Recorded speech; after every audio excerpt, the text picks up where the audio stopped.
It is time for dinner at my in-laws' house. My sister-in-law, who had been away for some time, had finally returned home and joined us at the table that night. The food was set out in front of us, and I watched as my mother-in-law, father-in-law, and sister-in-law picked up their utensils and enjoyed the meal. Then, my sister stopped and stared at me. "Aren't you going to eat anything?" she asked. And without hesitation, I responded, "No, I'm the wife. The leftovers will be sufficient for me.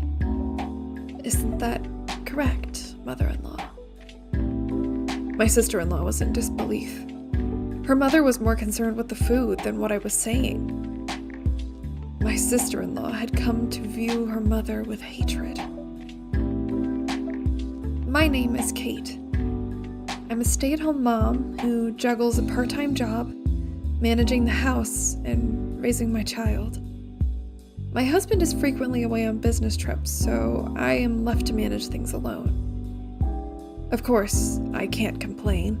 We're in love, and he earns enough money to keep the house in good condition. My main concern has always been my mother-in-law, who lives within walking distance. She often calls me over insignificant things. "The laundry's piled up, so come and wash it for me," she'd say. "In the garden, grass is sprouted. In front of the station, there's a new cake shop." She constantly requests that I run errands for her. It's only natural to need help at times.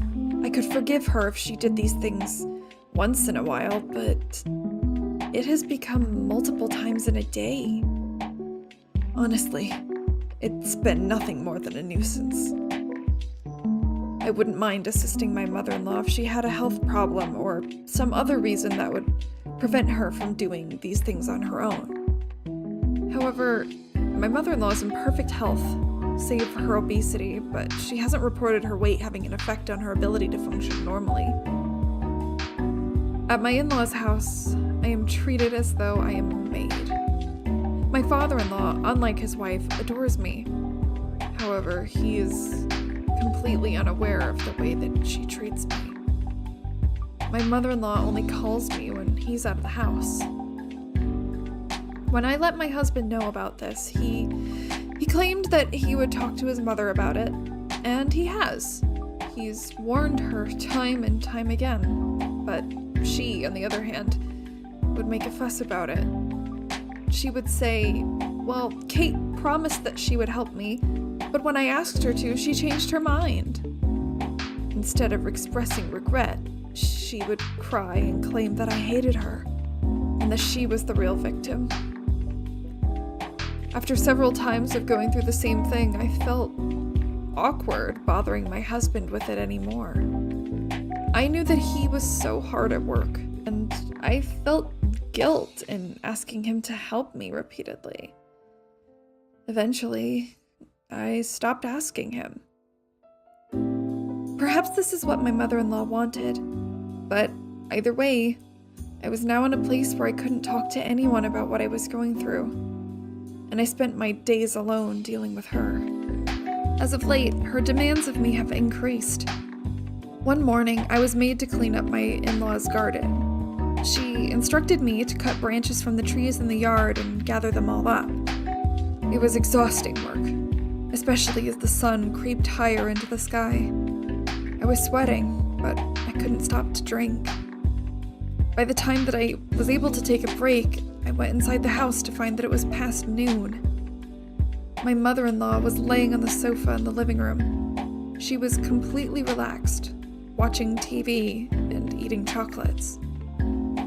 Her t-shirt was covered in wrappers. "I'm hungry. Make something for me from whatever's in the fridge," my mother-in-law ordered me, not taking her eyes off the television. I sighed. As I walked into the kitchen, I laid eyes on the mountain of dishes that had piled up in the sink. "You'd better get started. My friends are coming over tonight, and I want the whole place to be absolutely spotless. There's no time to dither," she continues, as she devours more sweets. I asked her to assist me, even just a little, but she didn't care to respond. When she was uncomfortable with what I said, she would pretend as though I was not even there. Soon enough, I cleaned up the dishes and prepared fried rice for the both of us to eat. I set the table for the meal and placed both plates onto it. Fried rice. Again. Can't you think up anything else? Even though she complained, she began to eat her meal with gusto. I too was starving. But I was hoping that my husband had messaged me, and I checked my phone before eating. By the time that I had put my phone back down, I was shocked to discover that the plate I had placed in front of me had vanished. My mother-in-law was devouring my meal. She had already finished her own. "That is my food, ma'am," I said aloud. By this point, however, my mother-in-law had already consumed more than half of it. "I'm still hungry. It's your fault that you only cooked a small amount of food. You're just the wife after all. You'd think that you'd make more considering you know the wife eats after the rest of the family's finished. But no, you don't even comprehend that." My mother-in-law quickly devoured the remaining fried rice without waiting for me to respond. There was nothing left. No rice, no vegetables, no meat. Nothing at all. "Now, start cleaning up," my mother-in-law said. "My friends will be here soon."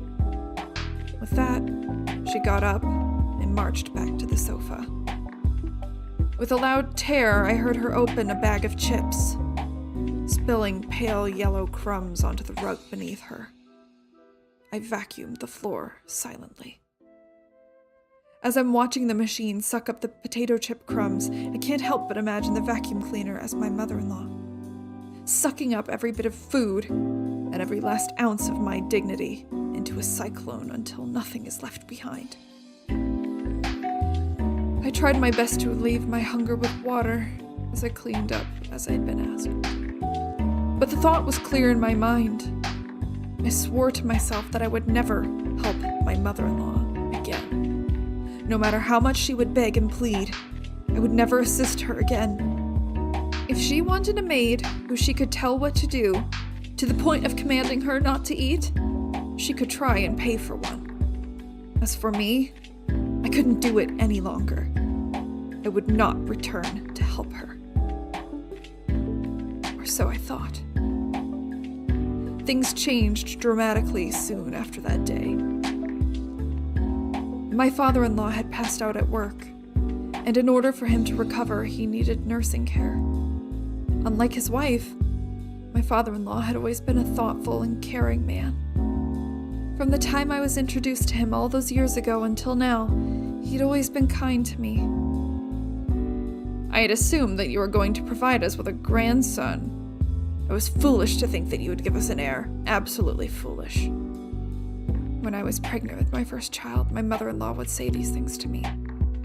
But my father-in-law would chastise her. He silenced her when she complained about our living situation while we were building our own home. He was always concerned about how I was doing, and always offered his skills and advice to us when we needed it. When I learned that my father-in-law had fallen ill, I knew I had to act. I put on my coat, and I was determined to offer the same care in return. But the phone rang. It was my mother-in-law. "You wicked wife! When were you going to show up and help me care for my husband? Don't you care at all? How ungrateful!" I tried to tell her that I was on my way there, and that I was going to go even if she hadn't asked me. I could hear her start to continue her yelling, but I hung up the phone. I was already worried enough about what my future would look like. If taking care of my father-in-law meant bearing this burden a bit longer, I would do it, I thought. I went to my in-law's house to assist with his care. As expected, my mother-in-law didn't seem to take his care very seriously. After his flare-up at work, my father-in-law had become partially paralyzed on his right side. He's maintained some of his autonomy and can use the bathroom on his own, but he required assistance with meals and bathing. Since this meant he needed care throughout the day, I would drop my child off at daycare and go straight to my in-laws' house. I make breakfast for my father-in-law, wash his sheets and bedclothes as needed, and so on. I then tidy the house and prepare lunch. It was difficult work, but knowing that it was for my father-in-law, it became much easier.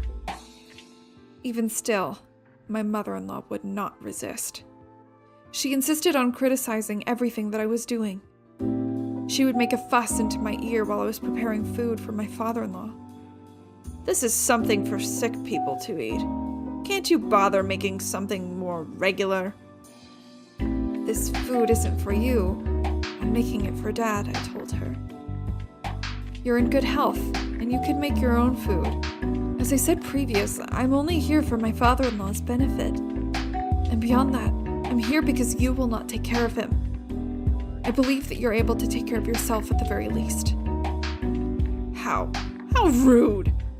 Do I need to remind you that I have the right to leave this house whenever I want?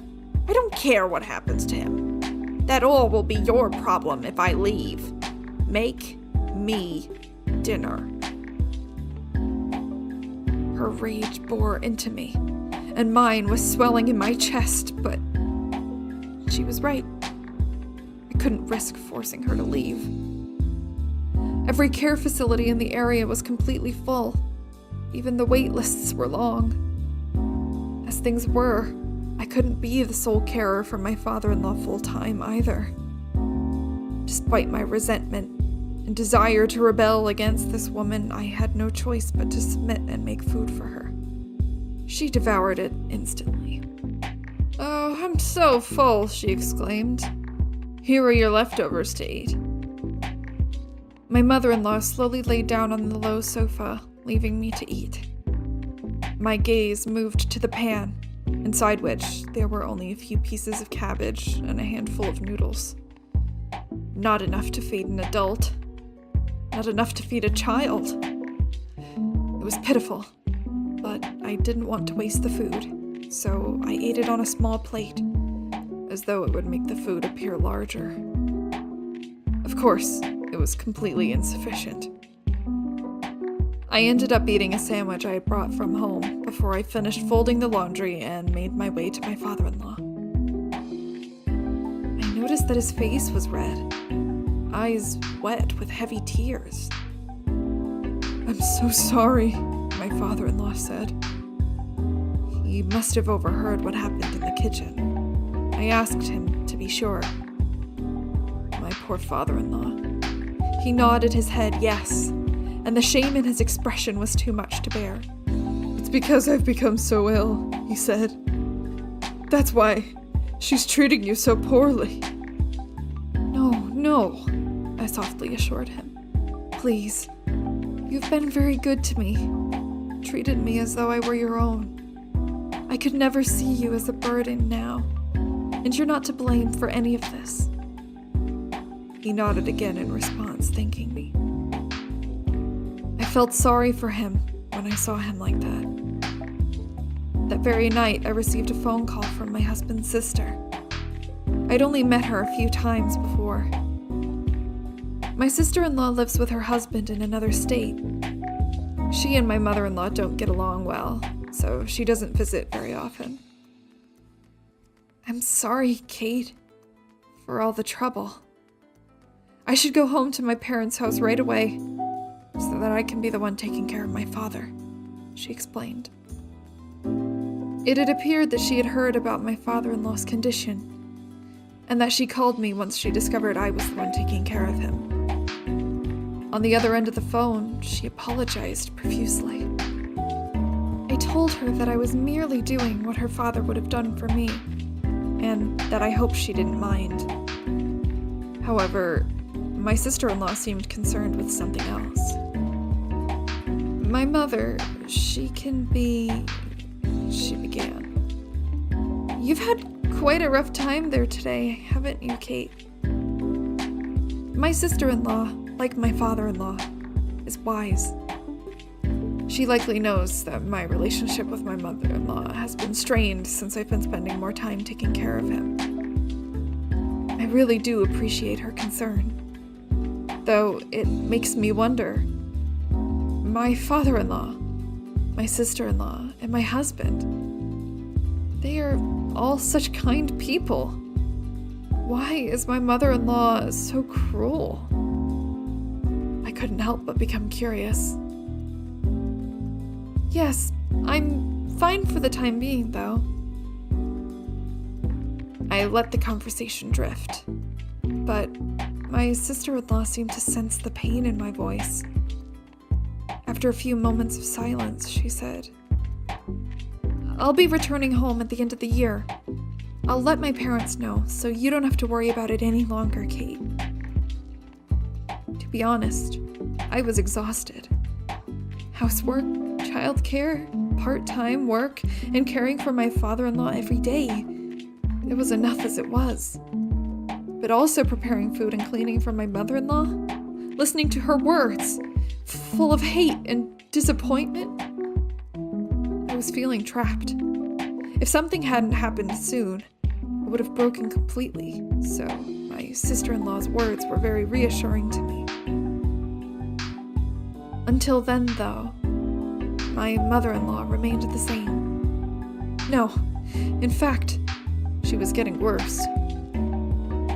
As the end of the year approached, she would tell me to clean the kitchen, exhaust fan, wash the screen door, and complete other bothersome tasks. She never took into consideration that I had my own house to tend to as well. It was like my life outside of her didn't exist. I wouldn't have time to prepare a dinner for us all on New Year's Eve with my cramped schedule, so I spoke with my husband and we decided to order it online. What a waste of money, I thought. If you're going to be someone's wife, you ought to know how to at least make food. What are you good for? Of course, my mother-in-law was not pleased. "You're a wife too," I wanted to scream at her. But I couldn't. I didn't want my father-in-law to overhear us arguing. I didn't want him to think that this was all his fault. I managed to calm her down by promising to prepare the New Year's Eve meal myself. My sister-in-law arrived at the house on New Year's Eve. She was alone. "Oh, it's your first time home in years, and still you have nothing to show for it. You're all alone now.